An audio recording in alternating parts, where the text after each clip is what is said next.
So, you've got this killer idea, right? That little spark you just know could be a real business. It's an amazing feeling. But, turning that spark into an actual company, well, that takes a plan. And today, we're going to walk through that exact journey, looking at the big, foundational choices every single founder has to make. Okay, let's just get right into it. What does it actually take to go from a cool concept to a living, breathing company? It's way more than just a great product. It's all about building the right framework, the right skeleton around that idea, and that is exactly what we are going to map out.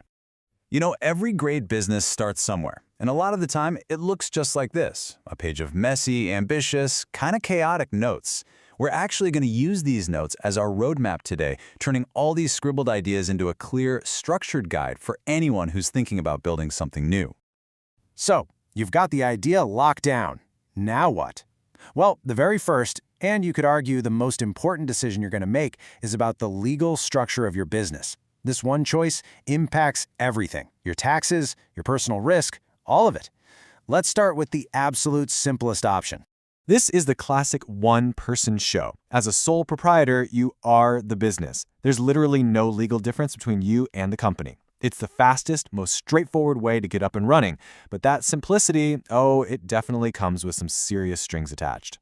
And this slide really lays out the two sides of that coin. On the left, you see the perks. You're the boss, you make all the calls, and you keep all the profits. Awesome, right? But then look at the right side. That first point, unlimited liability. That's the big one. It means if the business goes into debt, they can come after your personal assets. Your car, your house, it's all on the line. It really is the ultimate trade-off. Total control for total risk. Look, flying solo has its limits. What if your idea is just too big for one person? What if you need more money, different skills, or hey, just someone to share the stress and the wins with? That leads us right into the next structure. A partnership is pretty much exactly what it sounds like. It's a team effort. You and at least one other person join forces. You get to pool your money, your skills, your contacts, and you share the work of running the whole thing. It can be incredibly powerful. And here you can see the fundamental tension of a partnership. On one hand, you're stronger together, more money, shared risk, different perspectives. But on the other, well, now you've got other people to deal with, which can lead to conflict. And then there's this thing called implied authority, which means one partner can make a huge decision that legally binds everyone, even if you didn't agree. And critically, notice that unlimited liability is still there. Your personal assets are still on the table if things go south. So, what if you want all the benefits of teamwork, but you need a legal shield to protect your personal stuff? Well, this is where you level up and form an actual company. It's definitely more complex, but the protection you get is an absolute game changer.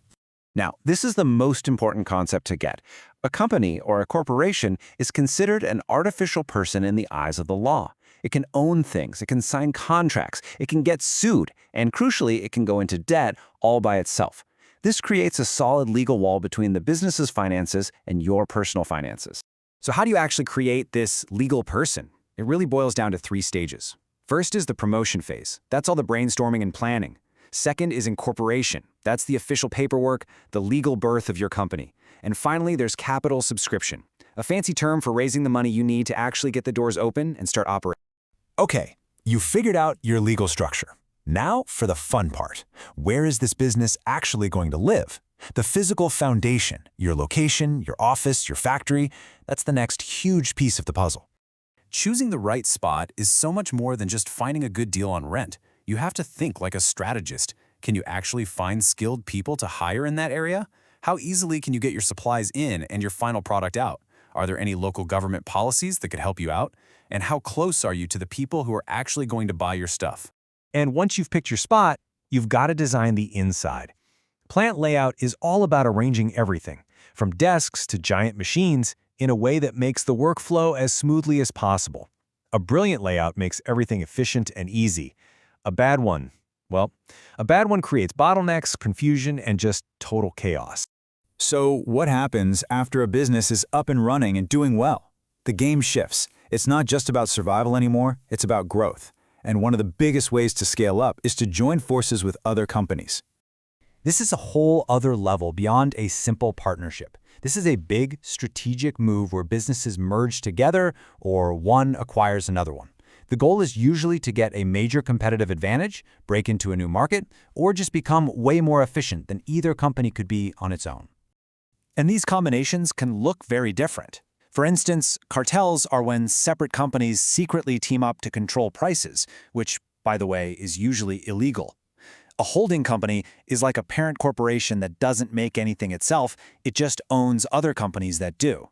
And an amalgamation, that's when two companies fuse together to create one totally new entity.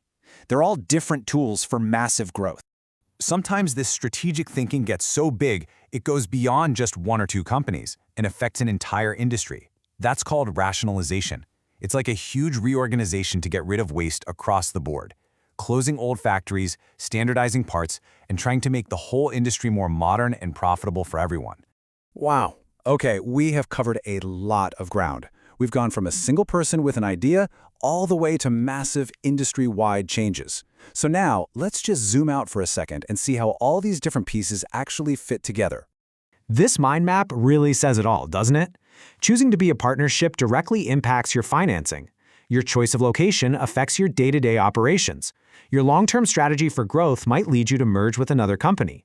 The point is, no decision happens in a bubble. It's all one big, complex, interconnected system. And that's really the main takeaway. Building a business isn't one single big decision, it's a chain of hundreds of smaller ones. Just like it says here, every single step you take from day one is just one part of a much bigger strategic plan, whether you realize it at the time or not. So we've walked through the blueprints, right? We've seen the different paths you can take, the structures you can build, and the strategies you can use, which really just leaves one last question for you to chew on. Now that you know how it all works, what would you build?